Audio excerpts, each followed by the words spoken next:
instantes vamos a tomar contacto justamente con El Salvador, con la doctora Bessie Ríos. Ella es abogada y analista en temas políticos y le agradecemos la amabilidad de compartir esta comunicación a través de RCR, Red de Comunicación Regional. Doctora Ríos, qué gusto saludarla. Gracias por atender esta comunicación. Sé que tiene una agenda bastante apretada, pero gracias por permitirnos este contacto, por favor. Buen día, ¿cómo está usted? Muy buenos días, muchísimas gracias por la espera. La verdad es que estábamos con bastantes reuniones de El Salvador, pues desde el día de ayer el Tribunal Supremo Electoral se ha tardado en dar datos y hemos estado dándole seguimiento a esto. Entonces, pero gracias por esperarme a la hora que podíamos tener la comunicación. ¿Cuál es el porcentaje que alcanza el presidente Nayib Bukele en estas elecciones, en esta reelección presidencial?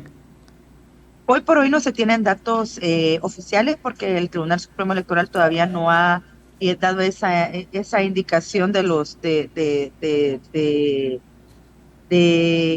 datos oficiales. Se ha caído el sistema, no tenemos mayor información, pero según las últimas encuestas, más o menos la intención de voto del presidente Bukele andaba por 80.1% y el contrincante más cercano andaba por 4.2%, que es la ex guerrilla de El Salvador, a través de su candidato Manuel Flores. Después estaba la derecha de Arena oficial con Joel Sánchez y luego los demás partidos. ¿Y cuándo más o menos se van a establecer ya los resultados finales? Usted me acaba de mencionar que se ha caído el sistema y eso no permite que el Jurado Nacional o la Junta de Elecciones pueda dar ya una proyección final. Pues ahorita entiendo yo que se están recopilando lo que esto ya le pasó una vez al Tribunal Supremo Electoral en 2015, cuando se estableció el sistema de cocientes y residuos y el sistema no tuvo la capacidad como para adquirir toda la información que se alimentaba desde las diferentes terminales de los centros de votación. Entonces lo que se ha hecho es que manualmente se levanten las actas.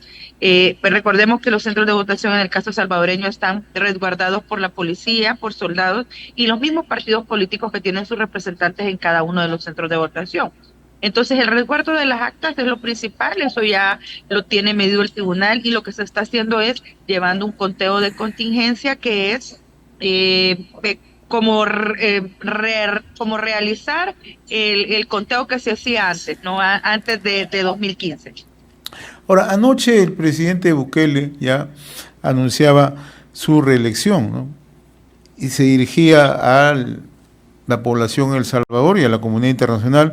Ha indicado que va a seguir en esta lucha frontal contra la criminalidad organizada, ¿no? Sin embargo, un tema de agenda social es el cierre de brechas en El Salvador. ¿Cuáles van a ser los temas de agenda que tendrá que desarrollar el presidente Bukele, sin descuidar naturalmente el tema de lucha contra la criminalidad organizada? El presidente Bukele se declara candidato, presidente con permiso, candidato. ¿Ya? Se declara ganador el día de ayer sin datos oficiales del Tribunal Supremo Electoral. El tribunal llamaba efectivamente, ¿no? Las encuestas lo tenían como un ganador. A ver, es como tú sabes que ya perdiste un partido, lo único que necesitas saber es por cuántos goles perdiste o ganaste el partido. Pero esto anuncio, la única voz oficial es el Tribunal Supremo Electoral y si bien y cuando el presidente se ha declarado ganador, pues no hay datos oficiales. Dicho esto, el presidente, el principal reto que tiene en el nuevo quinquenio es el tema económico, mantener el tema de seguridad, conseguir liberar a la gente que está detenida por el régimen de excepción, que no está vinculada al tema de partidas y que no pertenece a estos grupos delincuenciales, darles la libertad, llevarles el debido proceso y conseguir el milagro económico que está esperando la sociedad salvadoreña. Hoy por hoy, la canasta básica está muy por encima del salario mínimo. Nosotros somos un país que está dolarizado y que es muy dependiente, importa casi todo lo que se consume. Aquí Guatemala cierra las carreteras 6 horas y se duplica, triplica el precio de los alimentos, de las legumbres. Lo mismo pasa si lo hace Honduras.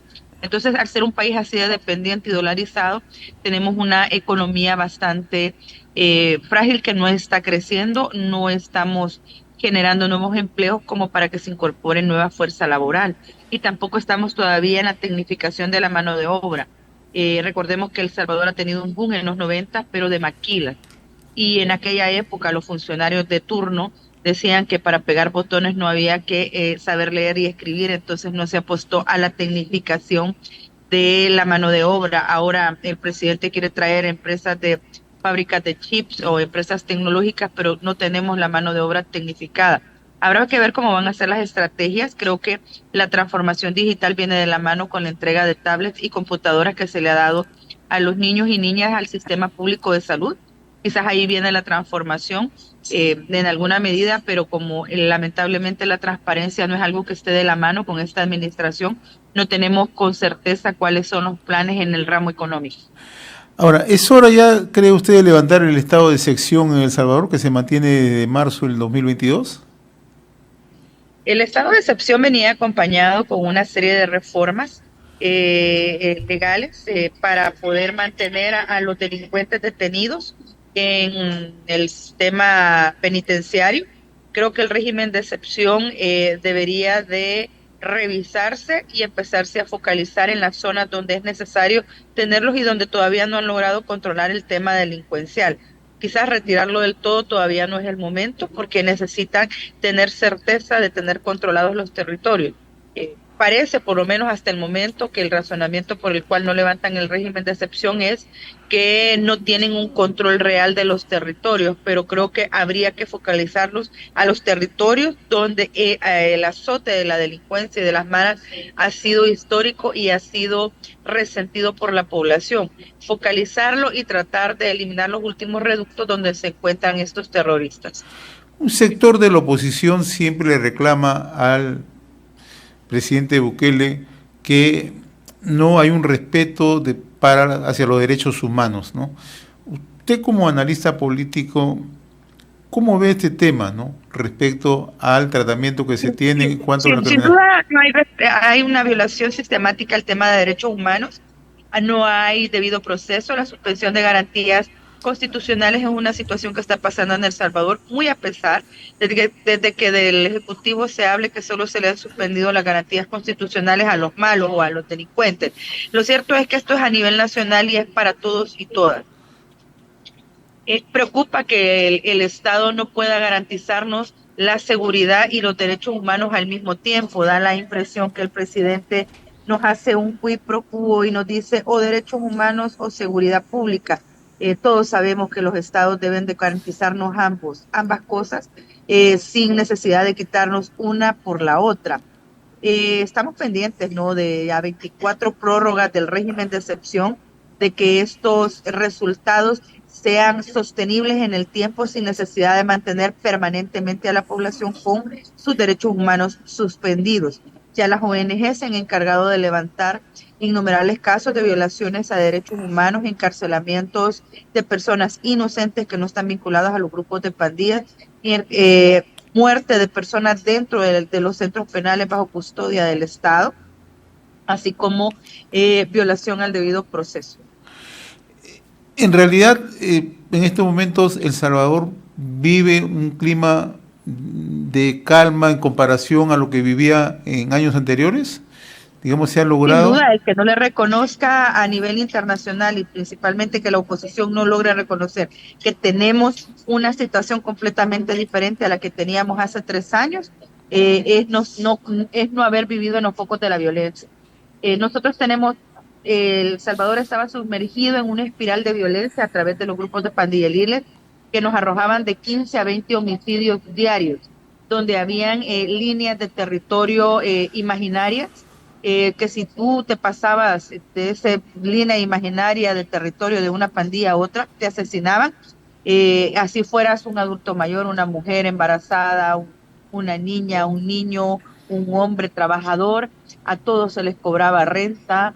Si un pandillero gustaba de tu casa, llegaba y te golpeaba la puerta por la noche y te decía, mañana desocupas esta casa que la quiero para mí, o igual te tocaba medianoche a la casa y te decía, mira, tu hija de 14 años queremos que le entregues a la pandilla, o le tocaba la puerta de la casa y le decía, vaya, me vas a guardar estas armas o me vas a guardar esta droga, y ahí mandaban ellos, la ley era ver, oír y callar. Esa es una realidad de donde venimos, una realidad que ya se desmanteló.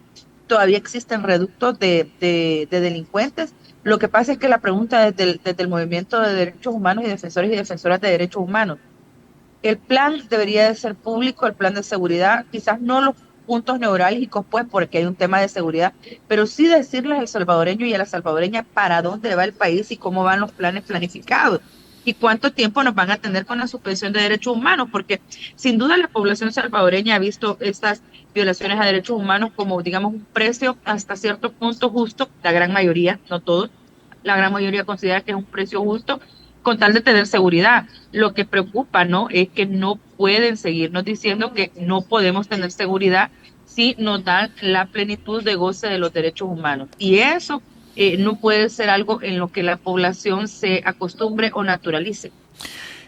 Y si en oposición a la vista, el siguiente gobierno, el siguiente quinquenio de Nayib Bukele, naturalmente la población que lo respalda en estos momentos le va a exigir mayores obras, mayores resultados, ¿no? Entonces, ¿cuál cree usted que va a ser la posición que adopte Bukele ya en este quinquenio? No va a tener oposición, pero naturalmente... Es que no ha tenido oposición, es que no ha tenido oposición los últimos 3 años.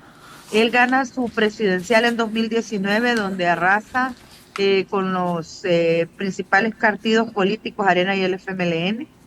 Luego encamina, se enfila a la elección de 2021, en la cual rompe con el mito que se tenía que el sistema Jare de residuos inconscientes, residuos inconscientes para la elección de diputados y diputadas en el caso salvadoreño jamás iba a permitir que un solo partido tuviera más de 43 diputados. La elección fue de tal envergadura que él sacó 56 diputados, la mayoría calificada, no solo la mayoría simple, sino que la calificada, masacrando, porque no hay otro término que utilizar, masacrando 7 partidos políticos, reduciéndolos a la mínima expresión. El anterior partido de gobierno, el que estaba gobernando, el FMLN, queda solo con 4 diputados. Es decir, el triunfo electoral que logra tener Nayib Bukele le permite gobernar de la manera que está haciendo, cambiar a los funcionarios en el sector judicial. ¿Qué es lo que ha pasado con esta elección? Bueno, no han cambiado nada. Quien perdió una oportunidad fue la oposición, que jamás logró recomponerse ni del triunfo de 2019 ni del triunfo de 2021 de Nayib Bukele. Nunca lograron entender la narrativa, nunca lograron hacer un frente común y se dedicaron a querer imponer sus propias agendas en un intento fallido de una alianza que no logró, que nació muerta porque no la lograron llevar a cabo, en vista de que todos querían tener influencia sobre la posible fórmula presidencial y olvidaron que esa no era la cancha política para pelear, no era la presidencial, eran las legislaciones y las perdieron. ¿Se puede decir ya para finalizar, doctora Bessy Ríos, que Bukele ha reducido la mínima expresión a los partidos de oposición en El Salvador? Confirma la reducción y el desencanto de la población hacia los partidos de oposición, porque si bien es cierto, hay violaciones a derechos humanos y hay sectores de la población bastante amplios que están en contra de la violación a derechos humanos y están en descontento con el buquelismo, la oposición no consiguió volverse una opción como para que la gente girara y le diera los votos a ellos. Lo que hicieron fue abstenerse o dejar de ir a votar o anular su voto o dejar su voto en blanco. Al final, estas decisiones, no ir, anular y abstenerse, termina beneficiando al que se encuentra en el poder y eso es lo que ha sucedido. Pero lejos de culpar al pueblo salvadoreño, o de decirle bobo o que no tiene conocimientos de derechos humanos, hay que reconocer que ha sido la oposición quien no consiguió volverse una opción para que la gente pudiera, que está desencantada del buquelismo, pudiera volverse hacia los brazos de ellos. Doctora Bessy Ríos, yo le agradezco la amabilidad que he tenido con RCR, Red de Comunicación Regional. Muy agradecido por compartirnos esta comunicación. Sé que usted tiene una agenda bastante nutrida, pero nos ha permitido unos minutos establecer esta comunicación con RCR acá en Lima, Perú. Muchísimas gracias. Yo les agradezco y que tengan una muy buena mañana allá en Sudamérica. Un abrazo solidario desde El Salvador.